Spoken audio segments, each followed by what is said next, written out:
So yun mga ka-e-bike, nasa home service repair naman po tayo mga ka-e-bike. Ang nagre-repair ngayon si Jerwin. Yan. Si Chano po kasi nasa Taytay. Taytay nagre-repair yun. Na-schedule po siya sa Taytay ngayon. Ang diagnostics dito ni Jerwin, parang sa sa controller. Ito. Kasi kada nag-open naman po siya mga ka-e-bike. Ngayon nga lang, pag open mo sa indicator, may takbo agad siyang 45 km per hour, hindi pa naman po siya tumatakbo. Tapos pag throttle ni ma'am, hindi po siya nagre-react. Wala pong react kahit kadyot, wala po. Yan. Ito testing muna ni Jerwin, palitan ng controller. Yan.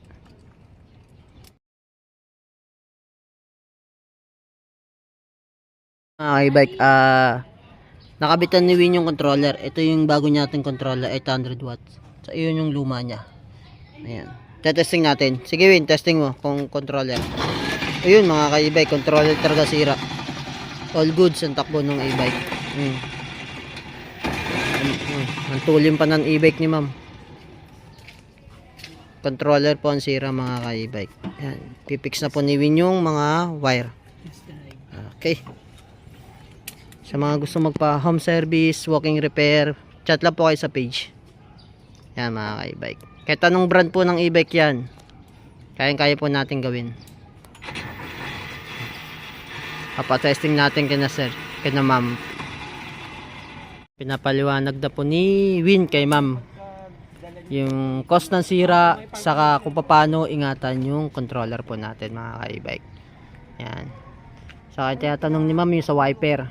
Yan. I-check pa rin ni Jerwin yan yung kung anong diferensya po ng wiper, kung may naglo-lose contact po ba kaya hindi gumagana, or sira na po yung motor ng wiper natin. Yan po.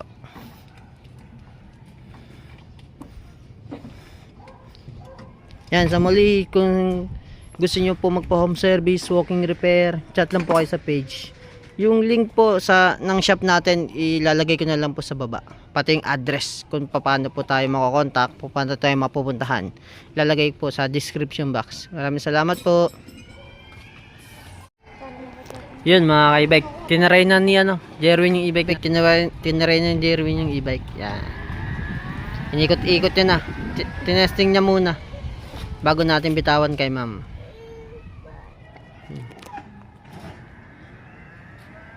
Okay. Okay na po mga ka-e-bike. All goods na po.